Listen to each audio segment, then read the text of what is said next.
Back at it again, and we've got to delve back into these California fires because Gavin Newsom was recently, finally, I must add, on a Zoom call with Joe Biden. And he said something that was quite interesting.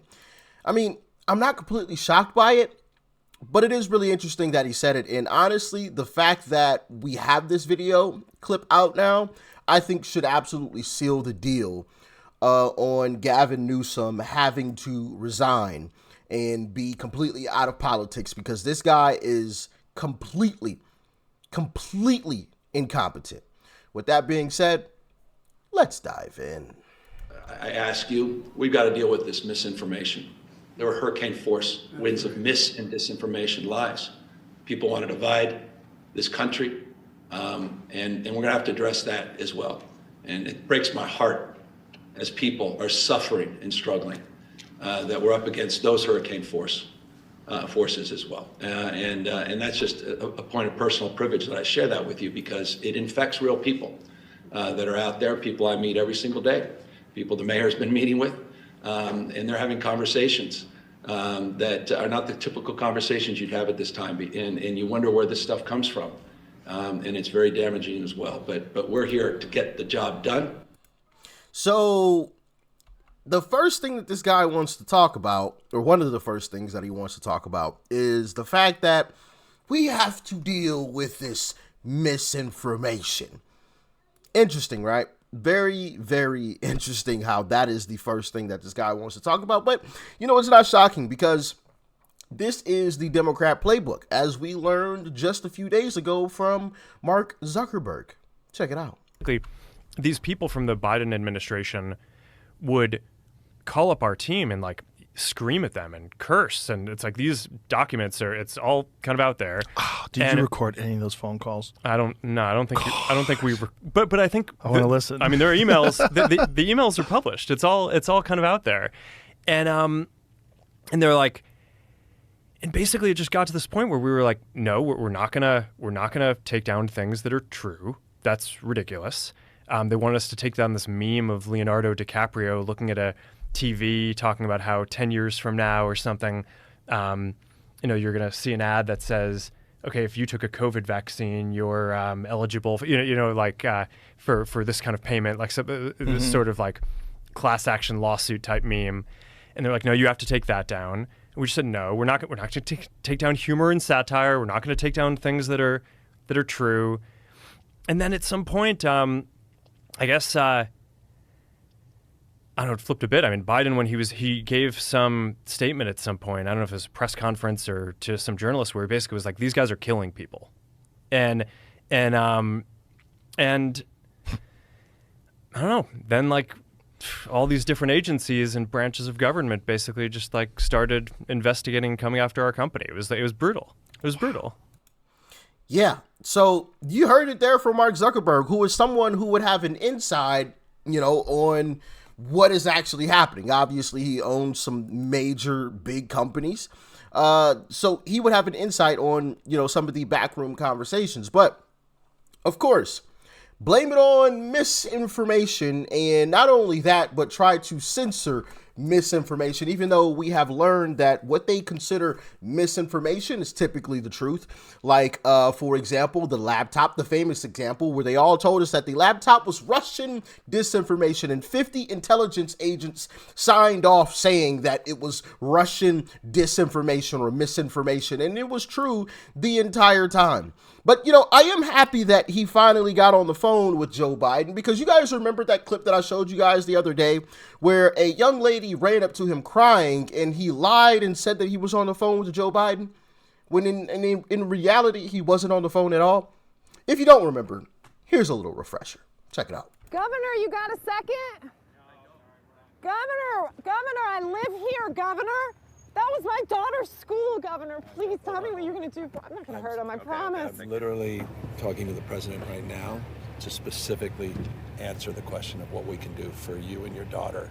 He just said, I'm literally on the phone with the president right now. Now, just wait a second. Can I hear it? Can I hear your call? Because I don't believe it. I'm sorry. There's literally I've tried 5 times. That's why I'm walking around to make the call. Why is the president not taking your call?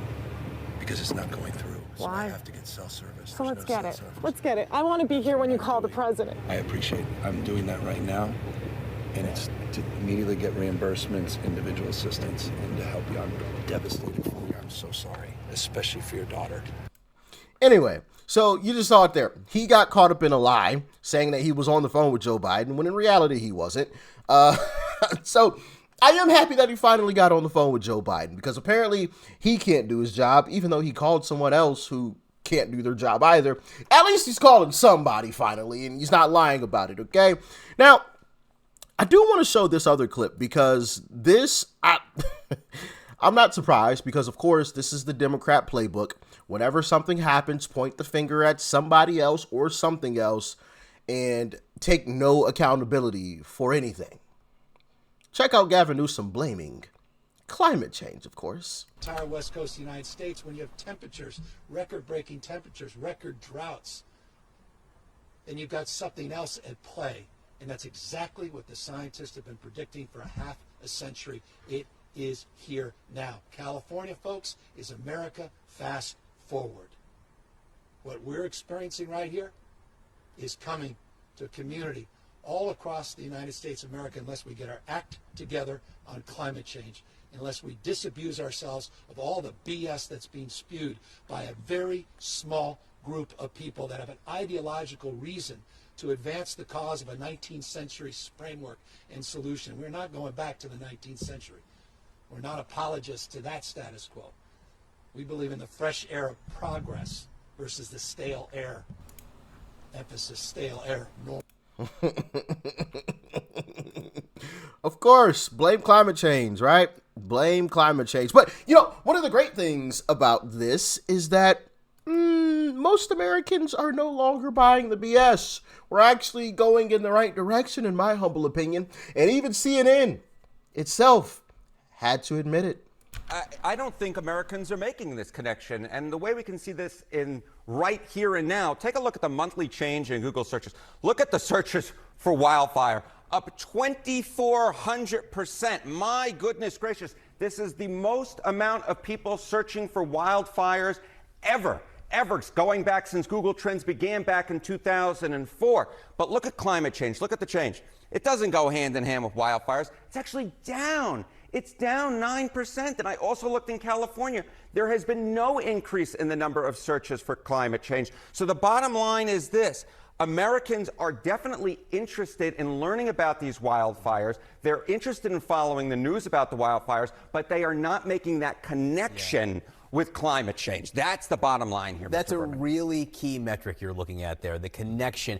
Overall, Americans being worried about climate change. What have we seen over time? Yeah, you know, we have seen a lot of extreme weather events over the last few decades, right? Hurricanes, heat waves, wildfires. You might expect that Americans worry about climate change with climate change worry a lot. You go back to 1991, it was 35%. Now, it was a little bit higher in 2007, a little bit higher in 2022. But look at this. In 2023, the last time we have data, 39%. That is not statistically significantly different from this 35% back in 1991. So despite all these extreme weather events, Americans are really no more worried about climate change than they were, what is that, now nearly 35 years ago? I mean, there's just no real trend line here, Mr. Berman. And that was 2023. I might argue that this number is lower now in 2025. I guess we're in 2025 now. Because this is an old number. Like, I would say that it's probably closer, that it's probably at 35 at this point, you know? And I think one of the major reasons for that is because they have lied to us so much. You know, in the thought process now amongst a lot of folks, including myself, and a lot of you said that you think the same, is whenever mainstream media pushes a narrative like they have been with climate change, we believe the exact opposite. Because so many times they have sat here and lied to us. This past campaign, they sat there and lied to us and told us that Kamala was the greatest thing since sliced bread. She was absolutely amazing. She ran a flawless campaign. Like literally, I've watched this clip of Joy Reid. Oh my God.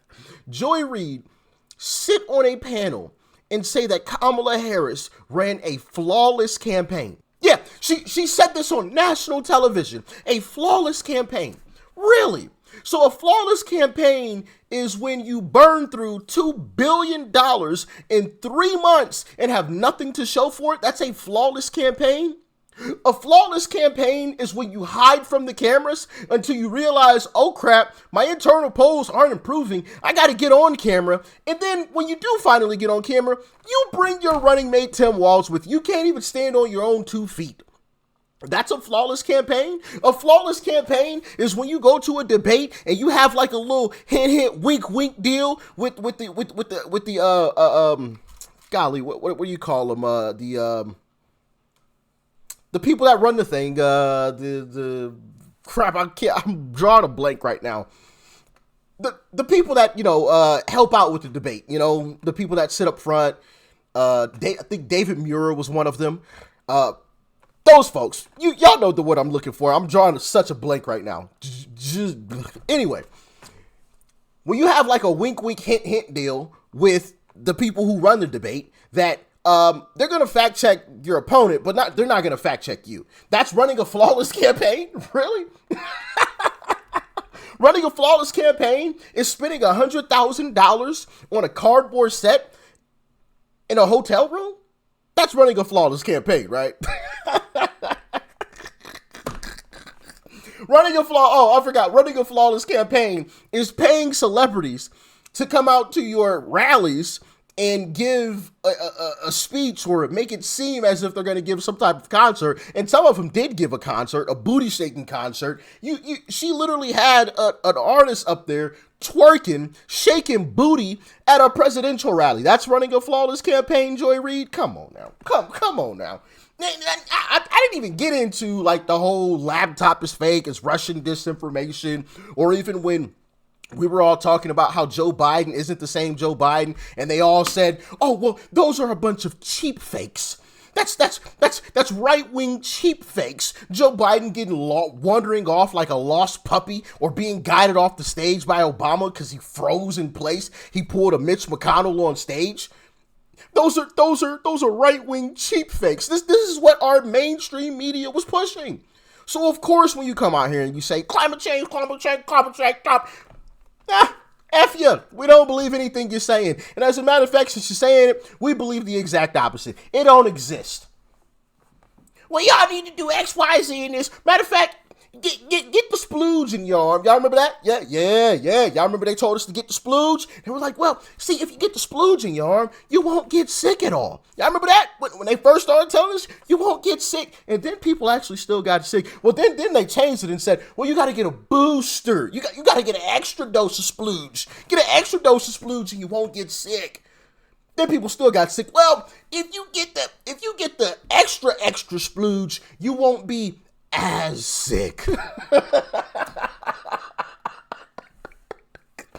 So no, we don't believe anything they're saying at all whatsoever. Let me know if y'all agree. I have a feeling that you guys do agree because we've talked about this in past videos, and I've read through the comment section, which I do read through the comment section, and all of you guys agreed. All of you guys agreed. But I want to play this clip as well from, I can't remember this chick's name, Jillian Michaels. Jillian Michaels, yes. That's the part that outrages me. Oh, this is unprecedented. No, it's not unprecedented. I mean, California burns down every single year. Facts.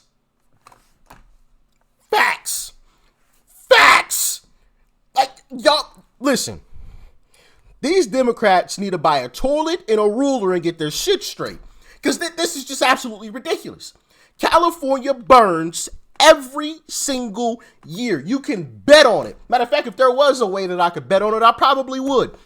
I'm so serious. This is ridiculous. It burns every single year. And we haven't, well, not we, but Democrats haven't figured that out by now.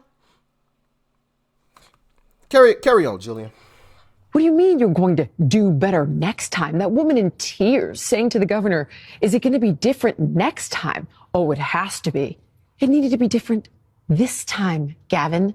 And there's simply no excuse. I really don't even believe you can blame it on incompetence because there's already a mandate. For example, in 2014, Proposition 1 passed that put billions of dollars towards building new reservoirs. That's already in place. Not one has been built.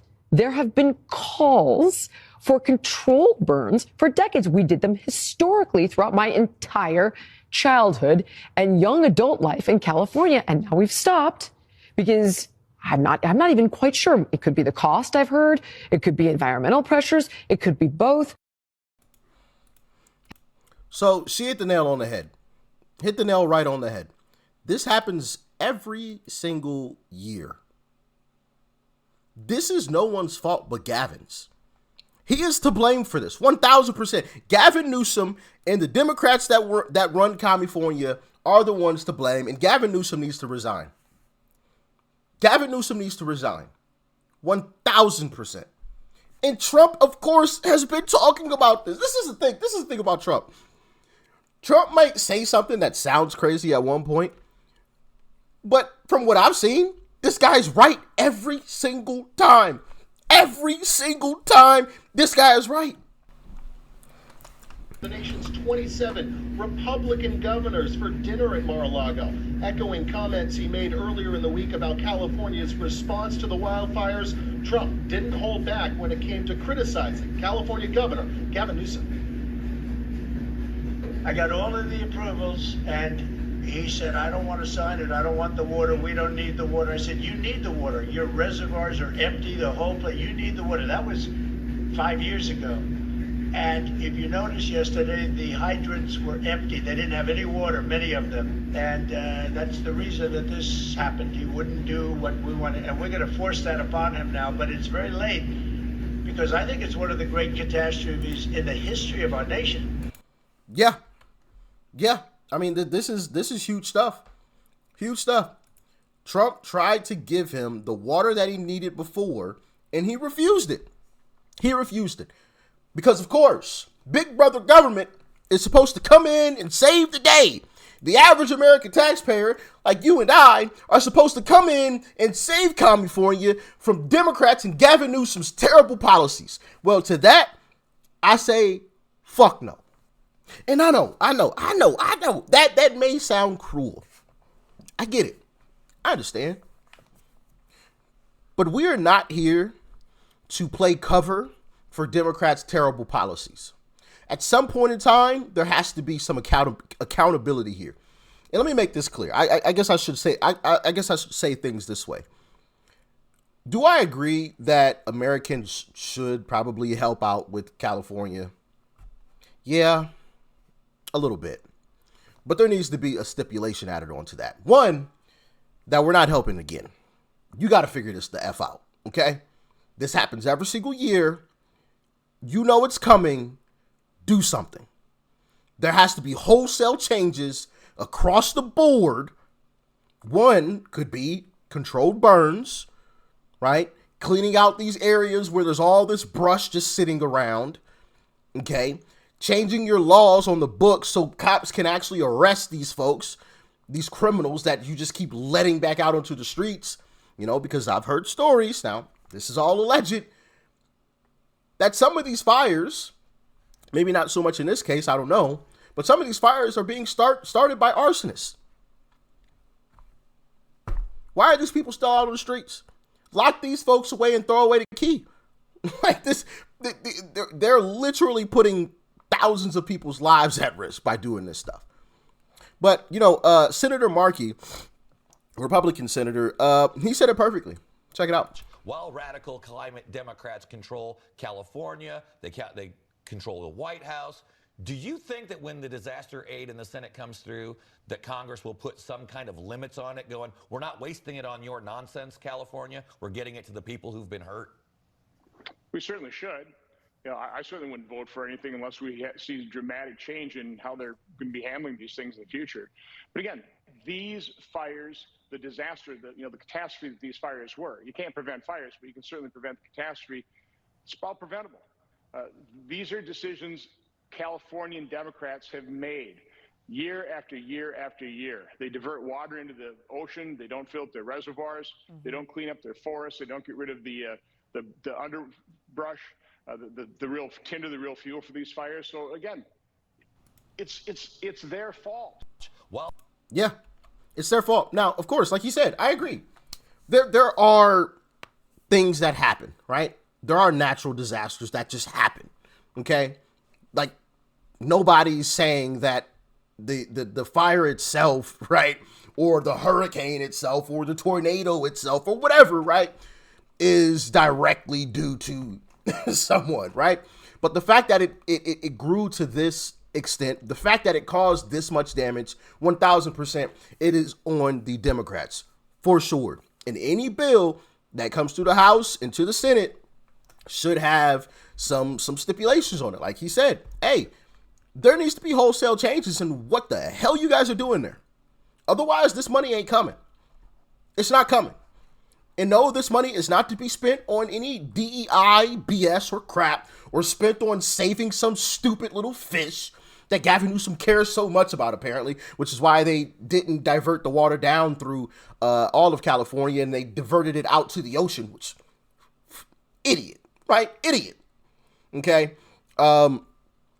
That money needs to go directly to the people. To the people. Okay? That need it. Simple. But hey, what do y'all think, man? What do y'all think? I think Gavin Newsom needs to resign. I doubt that he will. I mean, I'd say that him resigning is probably at like a 0%. There's probably like a 0% chance of him resigning realistically. And yes, I said realistically about a 0% chance of him resigning because, of course, we all know Gavin Newsom is trying to gear up for a presidential run in 2028. Will it be successful? I doubt it, but that is what he's gearing up for. And yeah, I don't see him resigning after this, but we'll see. What do y'all think? Peace and love. I'm out.